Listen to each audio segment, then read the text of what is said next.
Assalamualaikum warahmatullahi wabarakatuh. Salam sejahtera buat kita semua. Saat ini bersama Lapas ya Pak, itu lembaganya. Rutan, Pak. Rutan, Rumah tahanan. Rumah Tahanan Kabupaten Kudus. Bersama Bapak Abdul Aziz. Sehat Pak Aziz? Alhamdulillah sehat. Terima kasih Pak Erwin. Alhamdulillah. Jadi beberapa masyarakat mungkin banyak yang tidak tahu Pak, bahwa rutan itu ono istilah lapas, ono itu iya Pak, itu awali itu dulu atau mungkin menyapa dulu sama masyarakat Kudus. Ya, terima kasih Pak Erwin. Izin memperkenalkan diri, saya Abdul Aziz, Kepala Subseksi Pelayanan Tahanan Rutan Kelas 2B Kudus. Dalam kesempatan ini saya ucapkan terima kasih Bapak atas waktu dan kesempatannya yang diberikan kepada Rutan Kelas 2B Kudus untuk menghadiri kegiatan podcast ini di esknews.com. Yeah. Pada hari ini hari Senin tanggal 10 Maret 2025 ya, terkait dengan penyebutan rutan dan lapas ya. Yeah. Mungkin sebelumnya saya ingin memperkenalkan dulu terkait bahwa rutan maupun lapas adalah salah satu unit pelaksana teknis yang ada atau di bawah Direktorat Jenderal Pemasyarakatan, yang dimana Direktorat Jenderal Pemasyarakatan tersebut berada di wilayah Semarang, Pak. Pada waktu untuk sebelumnya kami menginduk ke Kementerian Hukum dan Hak Asasi Manusia Republik Indonesia. Tapi semenjak pelantikan Kabinet Merah Putih oleh Pak Prabowo dan Pak Gibran di bulan Oktober 2024, Kementerian Hukum, HAM, dan Kementerian Imigrasi dan Pemasyarakatan sudah menjadi Menko. Yang sebelumnya Kementerian Hukum dan HAM di bawah Menko Polhukam, dan sekarang sudah berdiri sendiri jadi Menko. Jadi ada di bawah Menko Kementerian Hukum, ada di situ Kementerian HAM dan Kementerian Imigrasi dan Pemasyarakatan. Dan kami kebetulan di bawahnya Kementerian Imigrasi dan Pemasyarakatan. Untuk Direktorat Jenderalnya di Kementerian Imigrasi dan Pemasyarakatan berarti ada dua, Direktorat Jenderal Imigrasi dan Direktorat Jenderal Pemasyarakatan. Di Direktorat Jenderal Pemasyarakatan tersebut ada perwakilannya di setiap provinsi. Direktorat Kantor Wilayah Direktorat Jenderal Pemasyarakatan Jawa Tengah. Dan Rutan Kudus salah satu unit pelaksana teknisnya, Pak. Itu untuk memperkenalkan kelembagaan kami yang terbaru. Dan untuk definisi rutan sendiri, bahwa rutan itulah tempat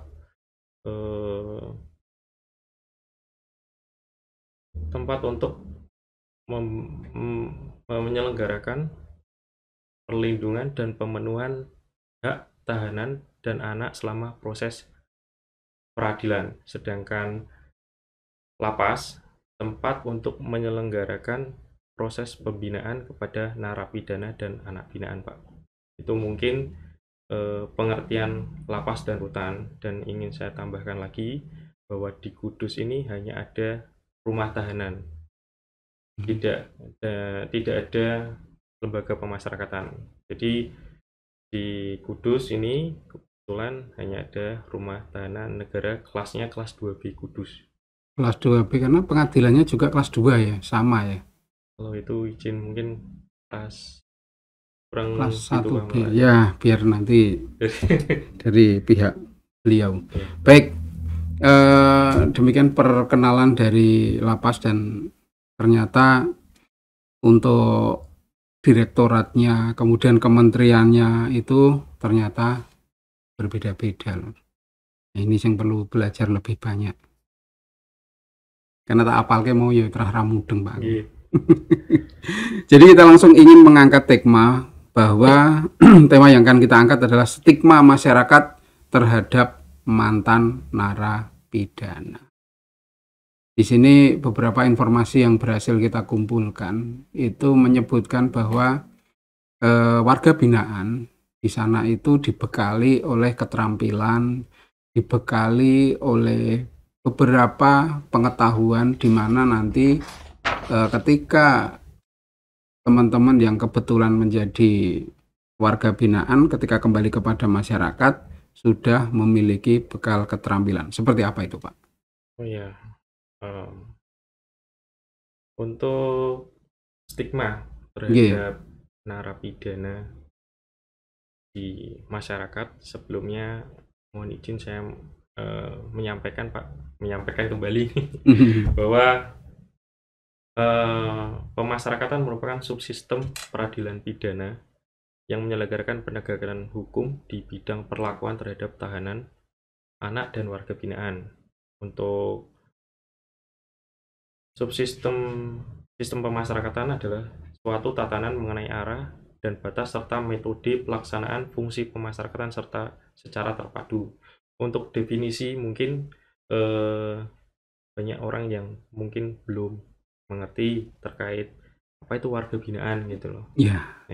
Warga binaan adalah narapidana, anak binaan, dan klien, Pak. Jadi warga binaan itu berbeda dengan tahanan karena definisi tahanan sendiri adalah tersangka atau terdakwa yang sedang menjalani proses peradilan. Berarti belum putusan gitu ya? Belum putusan dan menjalani penahanan di rumah tahanan negara. Jadi itu mungkin penjelasan itu dulu. Jadi antara tahanan dan warga binaan itu berbeda. Jadi rutan dasar kami melaksanakan pekerjaan yang ingin saya sampaikan bahwa kami dalam pelaksanaan pekerjaan itu mengacu pada Undang-Undang Nomor 22 Tahun 2022 tentang pemasyarakatan, bahwa itu termasuk undang-undangnya baru ya, kalau tahun 2022 yang sebelumnya itu. Tahun Undang-Undang Nomor 12 Tahun 1995. Jadi ada perubahan menjadi Undang-Undang Nomor 22 Tahun 2022. Dalam fungsi pemasyarakatan meliputi pelayanan, yang pertama pembinaan, pembimbingan kemasyarakatan, perawatan, pengamanan, dan pengamatan. Jadi salah satu dari fungsi pemasyarakatan yang saya sebutkan tadi ada fungsi pembinaan ya Pak ya. Fungsi pembinaan itu untuk fungsi pembinaan adalah kegiatan yang diselenggarakan untuk meningkatkan kualitas kepribadian dan kemandirian narapidana dan anak binaan.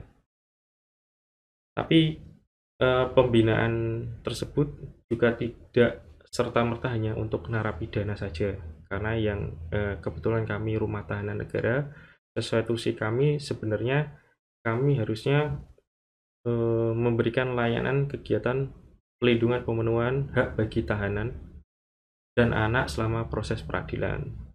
Karena di Kudus tidak ada lapasnya, Pak. Baik tahanan yang sudah putus juga masih berada di rumah tahanan negara. Jadi tahanan yang sudah putus, status sudah ada putusannya, dieksekusi oleh jaksa, statusnya berubah menjadi narapidana. Cuman di lokasi yang sama. Di lokasi yang sama, harusnya narapidana pembinaannya ada di lapas, tapi karena di rutan di Kudus itu tidak ada lapas, jadi kita melaksanakan fungsi pembinaan juga untuk narapidana. Dan kebetulan saat ini jumlah isi penghuni rutan Kudus 198 orang, di mana tahanan jumlahnya 48 orang dan narapidannya 150 orang. Apa itu ya? Ya, penuh Pak, karena kapasitas rutan Kudus itu 104 orang, kapasitas huniannya 104 orang, dan saat ini dihuni 198 orang. Tapi di mana-mana Pak, over kapasitas semua. Yang wajar, tapi kita juga berusaha untuk tetap menyelenggarakan pelayanan, pembinaan dan perawatan semaksimal mungkin dan tetap memperhatikan keamanan dan ketertiban. Terkait stigma narapidana, memang tidak bisa dipungkiri bahwa narapidana setelah menjalani masa pidananya atau keluar pasti masyarakat berpikir yang mungkin negatif. Tapi bahwa di dalam rutan sendiri kami melakukan pembinaan dan kami juga memberikan hak-haknya Pak. Hak-hak yang ada di luar juga kita berikan seperti mereka, hak-hak yang ada di dalam kita berikan seperti mereka di luar Pak. Salah satu contohnya mungkin pada waktu pemilihan presiden, wakil presiden, DPR, dan yang terakhir kemarin itu pemilihan bupati dan wakil bupati. Jadi kita libatkan mereka secara langsung dalam pesta demokrasi. Kita data mereka yang mempunyai hak pilih, tetap kita berikan hak pilihnya, baik yang ada di yang Kudus maupun yang ada di luar kota sesuai dengan hak pilih suaranya. Dan pembinaan-pembinaan yang kita berikan, baik pembinaan kepribadian dan juga pembinaan kemandirian. Untuk pembinaan kepribadian, tentunya kami ucapkan terima kasih kepada beberapa pihak juga yang mensupport, yang bekerja sama dengan kami dalam pelaksanaan tersebut, walaupun tentunya juga memang sudah menjadi tusi kami Pak. Salah satunya dalam pembinaan kepribadian, kami bekerja sama dengan kantor Kementerian Agama Kabupaten Kudus, di mana dalam pembinaan kepribadian tersebut yang kami selenggarakan,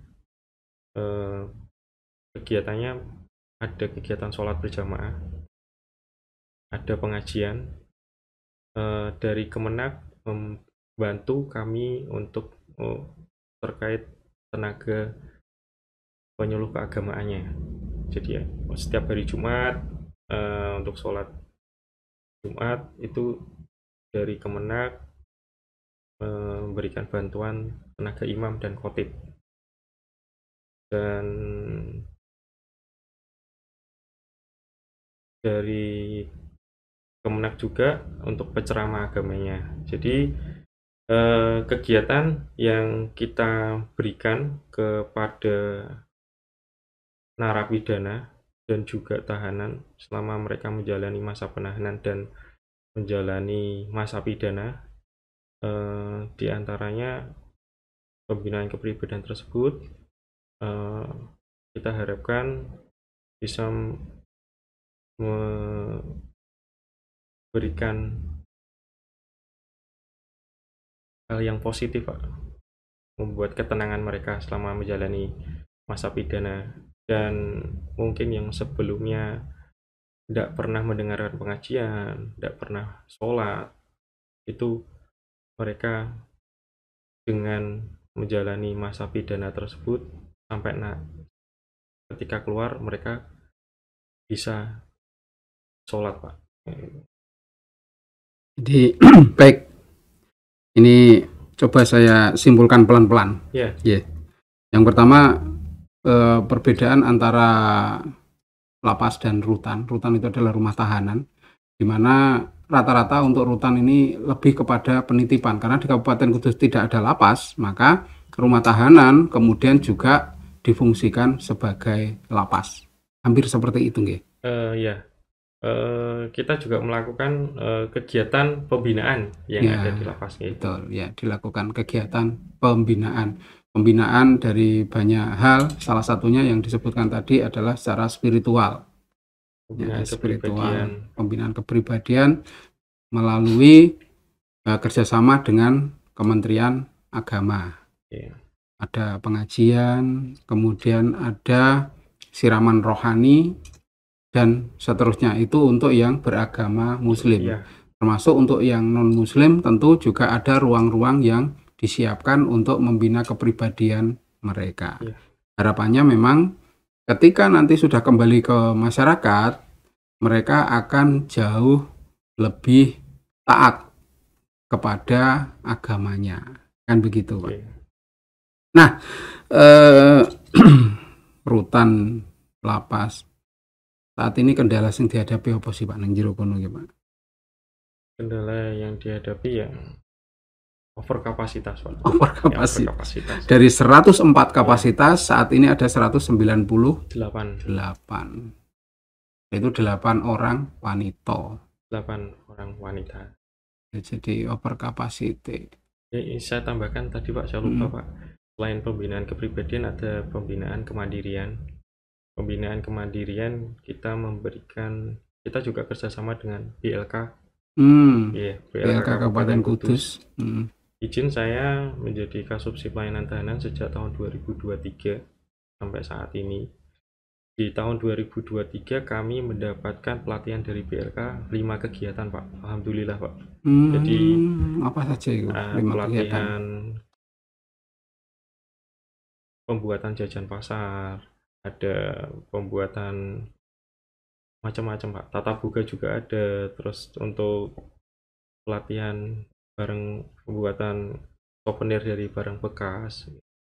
Dan di tahun 2025 kami juga 2024 mohon maaf, kami juga menerima kegiatan pelatihan lagi kerjasama dengan BLK, semuanya 2 kegiatan, Pak.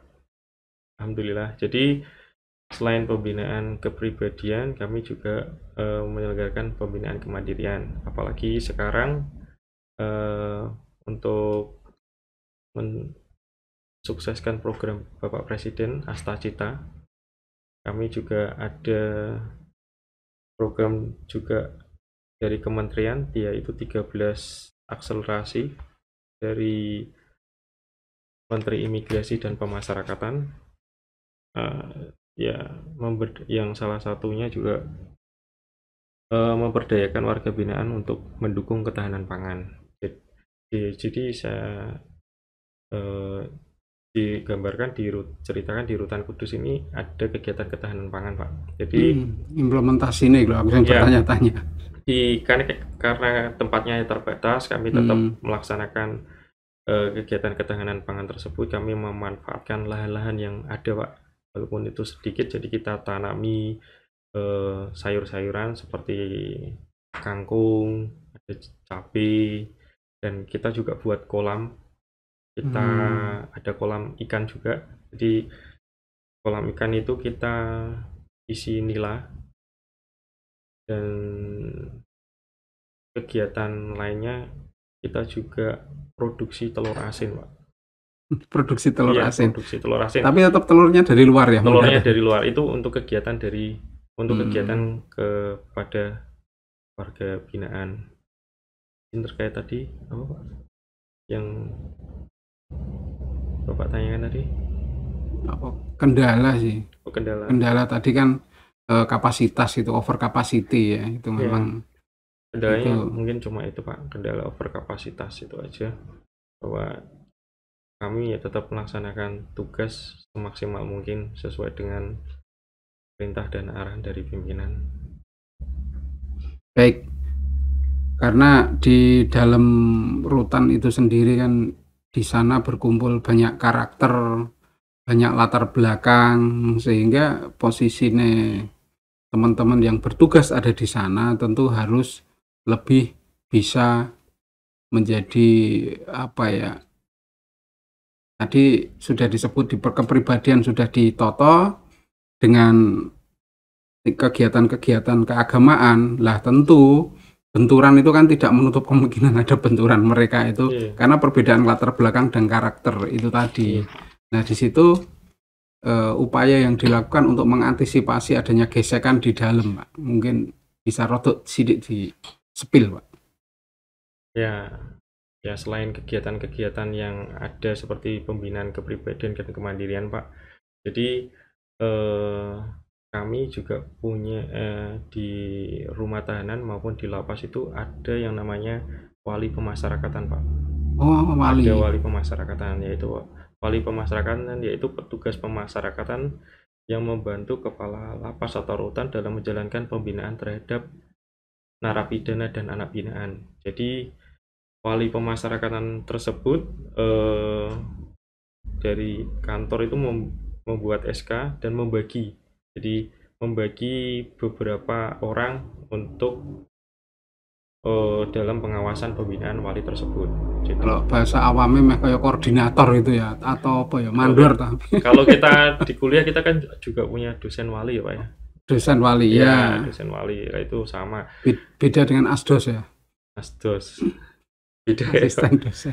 Jadi selain memang narapidana atau tahanan tersebut bisa sharing dengan seluruh petugas, tapi mereka juga punya wali lah, bapaknya mereka di dalam lah terkait pelaksanaan kegiatan pembinaan. Jadi ketika mereka telah memenuhi tahapan pembinaan sepertiga, setengah, dan 2/3 dari masing-masing wali pemasyarakatan ini yang akan mengusulkan kepada kami dari pelayanan tahanan untuk di sidang tahanan TPP untuk diberikan program, Pak, asimilasi. Jadi di dalam yang sudah memenuhi persyaratan, mereka bisa kita bantu untuk dipekerjakan jadi tamping atau kurve untuk yang bersih-bersih. Jadi itu termasuk asimilasi yang ada di dalam rutan. Asimilasi itu yang di dalam rutan tapi nyapu-nyapu di luar itu ya, biasanya pakai seragam itu ya? Ya, yang di luar itu sudah menjalani setengah dari masa pidananya. Jadi mereka yang bekerja yang di luar itu juga harus sudah sesuai dengan tahapan-tahapan pidananya, Pak. Jadi kita juga memberikan remisi.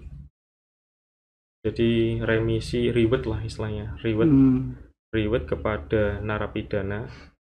Setiap tahunnya ada 2, yaitu remisi khusus dan remisi umum. Kalau remisi khusus, remisi yang diberikan saat hari besar keagamaan, dan remisi umum saat hari kemerdekaan. Dan itu salah satu bentuk antisipasi atau bentuk kita untuk mengatasi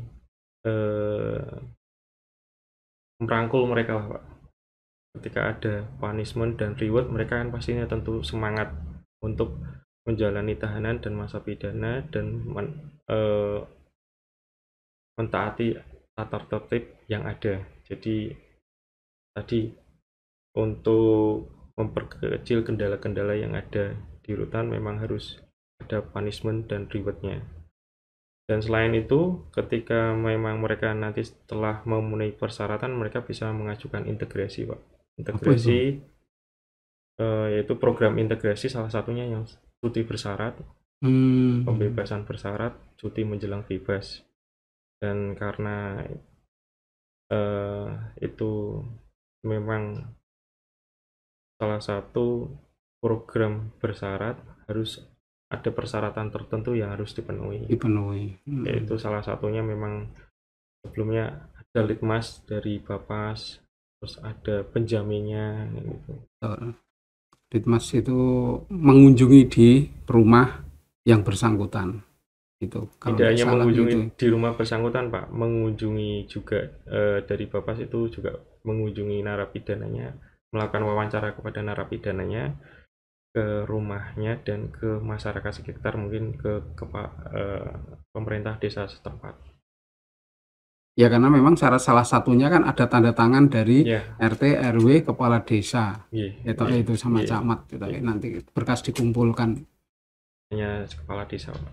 Hanya kepala desa, tidak sampai camat ya. Baik, Bapak Ajis, ya luas sekali apa yang sudah disampaikan. Ada yang pertama adalah bagaimana payung atau kelembagaan yang dulu berada di bawah Kementerian Hukum dan HAM sekarang berada di bawah Imigrasi dan Kemasyarakatan. Kemudian yang berikutnya ternyata ada perbedaan antara lapas dan rutan, dan kebetulan yang ada di Kabupaten Kudus adalah rutan, gitu ya. Kemudian yang ada di dalam tahanan ada banyak hal, termasuk salah satu di antaranya adalah mengisi apa itu Pak? Kepribadian itu tadi ya. Pembinaan kepribadian melalui kegiatan-kegiatan yang bersifat keagamaan yang telah bekerja sama dengan Kementerian Keagamaan. Nah, terkait stigma, bagaimana kemudian dari pihak rutan sudah melakukan upaya-upaya agar supaya ketika para narapidana kembali ke masyarakat sudah disiapkan dengan banyak hal, salah satunya dengan kemandirian tadi.